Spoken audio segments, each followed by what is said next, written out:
Hello guys and welcome to eight four motor ride. तो आज के वीडियो में मैं आपको बताने वाला हूँ बजाज पल्सर 125 के प्रोज एंड कॉन्स। तो गाइस वीडियो में बन रहे हैं, चैनल को सब्सक्राइब करो, बेल नोटिफिकेशन के ऑल ऑप्शन को क्लिक करो। तो चलिए वीडियो स्टार्ट करते हैं। चैनल को सब्सक्राइब करें, बेल नोटिफिकेशन के ऑल ऑप्शन को क्लिक करें ताकि मेरे सारे वीडियोस की नोटिफिकेशन आप तक पहुंचे।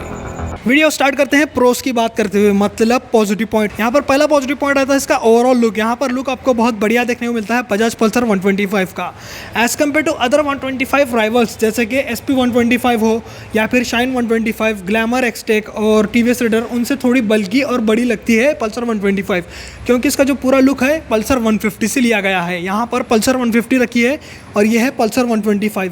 आपको डिफरेंस बहुत ही कम महसूस होगा। उसी के बाजू पल्सर 125 रखी हुई है, आपको ज़्यादा डिफरेंस महसूस नहीं होता पल्सर 125 और पल्सर 150 में। ये बाइक की प्राइस है 1,37,000 रुपये और अपनी पल्सर 125 की प्राइस है 1,16,000 रुपये। मतलब 20,000 रुपये कम देने पर भी आपको सेम लुक देखने को मिलता है इस बाइक से। बाकी बात करें फ्रंट प्रोफाइल की तो आपको बहुत अच्छी देखने को मिलती है फ्रंट प्रोफाइल, और यहाँ पर आउटलाइन देखने को मिलता है ब्लैक कलर में इसके हेडलाइट का, और यहाँ पर सिल्वर कलर का देखने को मिलता है इसका स्टिकर, और कार्बन फाइबर के स्टिकर्स आते हैं इसके ऊपर क्योंकि ये कार्बन फाइबर मॉडल है। साइड प्रोफाइल से भी आपको बहुत अच्छी लगती है पल्सर 125। बाकी ये बाइक आपको बल्कि लग रही है या नहीं आप कमेंट सेक्शन में बताना। और रियर टेल लाइट की बात करें तो रियर प्रोफाइल भी आपको बहुत अच्छी मिलती है, मतलब एक्सेप्टेबल है। हमेशा की तरह पल्सर की ऐसी आती है टेल लाइट और प्रॉपर मडगार्ड आते हैं।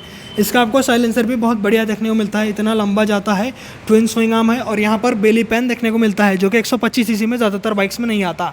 लेकिन पहला पॉजिटिव पॉइंट है इसका ओवरऑल लुक जो कि पल्सर 150 से लिया गया है। और दूसरा प्रो है इसका इंस्ट्रूमेंट कंसोल। इसके अंदर आपको अच्छी खासी इन्फॉर्मेशन मिलती है जैसे कि speedometer, odometer, trip meter, side stand indicator, low battery indicator, tachometer analogue में है, RPM लिमिट आती है, यहाँ पर न्यूट्रल लाइट है, इंजन चेक लाइट है, डिस्टेंस टू एम्प्टी है, AFE2, AFE1, ट्रिप 1, ट्रिप 2 है, IFE आता है इसके अंदर, इनिशियल फ्यूल इकोनॉमी और यहाँ पर एवरेज फ्यूल इकोनॉमी देखने को मिलता है। फ्यूल गेज डिजिटल में आता है।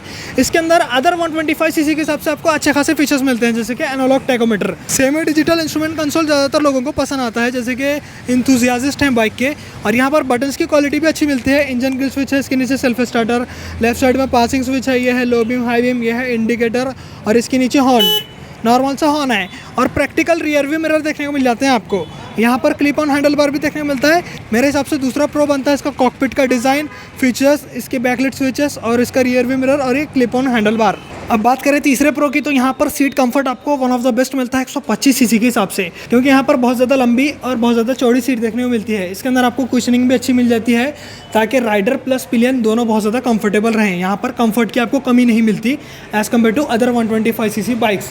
और यहाँ पर क्या है, आप लॉन्ग राइड्स आराम से कर सकते हैं पिलियन के साथ भी। अगर आप सिंगल जाएंगे तो तब भी बहुत ज़्यादा कंफर्टेबल है। अगर आप डबल सीट चलते हैं, पिलियन के साथ भी चलते हैं, तो आपको कंफर्ट लेवल ख़राब नहीं मिलेगा, बहुत परफेक्ट मिलेगा इसका कंफर्ट लेवल जैसे कि पल्सर 150 का आता है। तो तीसरा प्रो है इसका कंफर्ट लेवल। चौथा प्रो है इसका टैंक कैपेसिटी। आपको 11.5 लीटर की मैसिव टैंक कैपेसिटी देखने को मिल जाती है। अब ये टैंक कैपेसिटी मैसिव इसलिए है क्योंकि अदर 125 सीसी बाइक्स में आपको इतनी ज़्यादा टैंक कैपेसिटी नहीं मिलती।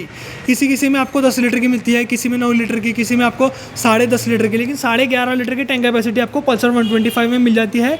और माइलेज के हिसाब से आपको अच्छा खासा मदद देती है। हाईवे पर ज़्यादा आपको पेट्रोल पंप के चक्कर लगाने नहीं पड़ते। और ये टैंक आपको पल्सर 150 का ही मिलता है, लेकिन कैपेसिटी थोड़ी कम आती है। तो ये एक प्रो बनता है इस बाइक का क्योंकि इसके अंदर आपको 11.5 लीटर की टैंक कैपेसिटी मिल जाती है। प्रो नंबर 5 है इसका इंजन। इंजन क्यों आता है प्रो में, आप इसके स्पेक्स सुनो। यहाँ पर मिलता है आपको 125 cc air cooled single cylinder 4 stroke 2 valve BS6 phase 2 compliant fuel injected engine. अब ये इलेक्ट्रॉनिक कार्बोरेटेड इंजन नहीं रहा। और यहाँ पर आपको मैक्स पावर मिलती है 11.8 PS की, और मैक्स टॉर्क मिलता है आपको 10.8 न्यूटन मीटर का विथ 5 स्पीड गियर बॉक्स। इसके अंदर आपको 5 स्पीड गियर बॉक्स मिलते हैं जो कि दोनों शिफ्टर के साथ आते हैं। अगर आप लोअर सीसी कैटेगरी से अपग्रेड करके इस पर आना चाहते हैं तो आपको ज़्यादा दिक्कत नहीं आती गियर शिफ्ट करने में। 5 स्पीड गियर बॉक्स और यहाँ पर डुअल कैलिपर होने की वजह से इसके इंजन से पावर और टॉर्क अच्छा आता है, इसलिए मैं इसको 5वां प्रो मानता हूँ। छठा प्रो भी इसके इंजन से रिलेटेड है, वो है इसकी mid range performance. 125 CC category में सबसे ज़्यादा तगड़ी मिड रेंज परफॉर्मेंस वाली बाइक आती है पल्सर 125। अगर आप इसे TVS रेडर से कंपेयर करो या फिर NS, तो इसकी ही होती है क्योंकि NS भी सेम इंजन पे आती है। वो 4 वाल्व इंजन है, ये 2 वाल्व इंजन है। तो यहाँ पर क्या है, TVS रेडर, SP 125, शाइन 125 से बेटर परफॉर्मेंस मिलेगी मिड रेंज में और हाईवे पर। हाईवे पर ये ज़्यादा स्टेबल भी रहेगी और ज़्यादा अच्छी परफॉर्मेंस भी देगी एज़ कम्पेयर टू इसके कॉम्पिटिशन्स। तो इसका 6th प्रो रहता है इसकी मिड रेंज परफॉर्मेंस। 7वां प्रो है टायर्स। यहाँ पर आपको फ्रंट में 80/17 का टायर मिलता है, मतलब 80 सेक्शन का टायर, 17 इंच का अलॉय व्हील। रियर में मिलता है 100/17 का टायर, 100 mm का टायर मिलता है, 17 इंच का अलॉय व्हील। अगर अपन शाइन से कंपेयर करें, शाइन में आपको दोनों तरफ 80 सेक्शन का टायर मिलते हैं जो कि पतले हैं। SP 125 में थोड़ा छोटा टायर आता है विड्थ में, क्योंकि चौड़ाई तो इतनी ही है उसकी, लेकिन वहाँ पर आपको थोड़ा साइज़ में कम मिलेगा टायर। तो यहाँ पर 125 सीसी के हिसाब से अच्छे टायर मिल जाते हैं पल्सर 125 में। और 8वां प्रो है इसका वेट 140 kg रहने की वजह से आपको हाईवे पर इसकी स्टेबिलिटी बहुत बढ़िया मिलती है as compared to other 125 cc bikes. अगर आप शाइन चलाओगे या फिर SP 125, ग्लैमर, एक्सटेक, कोई भी बाइक चलाओ आप 125 सीसी की, चाहे TVS रेडर ले लो, उनसे बढ़िया आपको स्टेबिलिटी पल्सर 125 में मिलेगी, जो कि हाईवे पे बहुत ज़्यादा अच्छी खासी राइड क्वालिटी प्रोवाइड करने में मदद करती है। तो 8वां प्रो है इसकी हाईवे स्टेबिलिटी और इसका वेट। 9 प्रो आता है इसका पार्ट्स अवेलेबिलिटी और आफ्टर सेल सर्विस। यहाँ पर यह बाइक आपको पल्सर 150 के ही डिज़ाइन पर मिलती है। कभी पार्ट्स ख़राब हो गए और पार्ट्स अवेलेबल भी नहीं होंगे तो आप पल्सर 150 के पार्ट्स इसके अंदर इंस्टॉल कर सकते हैं। सेम पार्ट्स है, सेम डिज़ाइन है, आपको ज़्यादा कुछ चिंता करने की ज़रूरत नहीं है। साथ ही साथ इनके पार्ट्स की प्राइस भी इतनी कम रहती है, रीज़नेबल रहती है, आपको पॉकेट फ्रेंडली मिलती है पल्सर 125। तो ये इसका 9th प्रो बनता है। अब तक 9 प्रो बताया मैंने आपको पल्सर 125 खरीदने के। अब कॉन्स की तरफ चलते हैं। सबसे पहला और बड़ा कॉन आता है इसके वाइब्रेशंस। यहाँ पर आपको अच्छे खासे वाइब्रेशंस मिलते हैं एज़ कम्पेयर टू शाइन और SP 125, और TVS रेडर से भी थोड़ा ज़्यादा वाइब्रेशंस मिलेंगे, लेकिन यहाँ पे क्या है, आपको परफॉर्मेंस अच्छी मिलती है। लेकिन अगर आप स्मूथ बाइक देखना चाहते हैं और ये बाइक लेते हैं तो आपको वाइब्रेशंस मिलेंगे, ये बात याद रखना। सीट पर आएंगे, यहाँ पर आएंगे, फुट पेक्स पर और हैंडल बार में भी अच्छे खासे वाइब्रेशंस आएंगे। अगर आप मिड रेंज को क्रॉस करते हैं, लगभग आप एक 7,000 RPM को क्रॉस करेंगे तो इसके अंदर वाइब्रेशंस आने लगते हैं। तो ये भी बात है कि याद रखना। और पहला कौन है इसके वाइब्रेशंस। अब दूसरा कौन है इसका माइलेज। यहाँ पर क्या है, पल्सर 125 अच्छी परफॉर्मेंस निकालती है, साथ ही साथ पेट्रोल भी वैसे ही पीती है। अगर आप इस बाइक को रफ राइड करते हैं और टॉप एंड में ही ज़्यादा चलाते हैं तो ये बाइक माइलेज गिरा के 40 से 45 और 45 से 50 का भी दे सकती है हाईवे पर, और सिटी में तो उससे भी बुरा मिलेगा। तो दूसरा कौन है इसका लो माइलेज। और तीसरा कौन है इसका कॉम्पिटिटर, वो है खुद इसका पल्सर 125 का neon variant. Same design, same engine, sticker के चेंजेस, थोड़ा बहुत कॉस्ट कटिंग करके यहाँ पर पल्सर 125 नियॉन वेरिएंट देखने को मिलता है आपको। ज़्यादा कुछ डिफरेंस नहीं मिलता, लगभग 10,000 रुपये सस्ती मिलती है ये बाइक।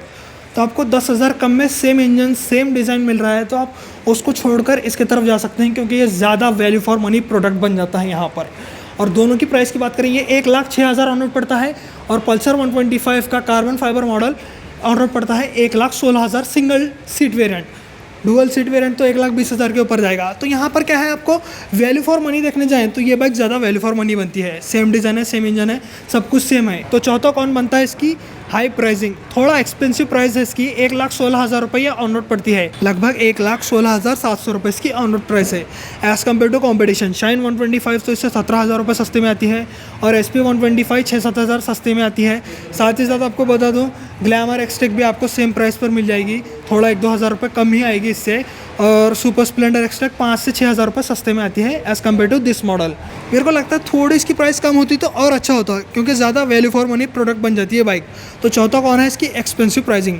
तो गाइस आज के वीडियो में मैंने आपको Bajaj Pulsar 125 carbon fibre model के 9 प्रो बताए, 4 कॉन बताए। आपको ये पॉइंट कैसे लगे आप कमेंट सेक्शन में बताना। ऐसे ही वीडियोस देखने के लिए चैनल को सब्सक्राइब करो, बेल नोटिफिकेशन के ऑल ऑप्शन को क्लिक करो, इस वीडियो को लाइक करो, अपने दोस्तों के साथ शेयर करो। आज के वीडियो में इतना ही, चलता हूँ, गुड बाय गाइस।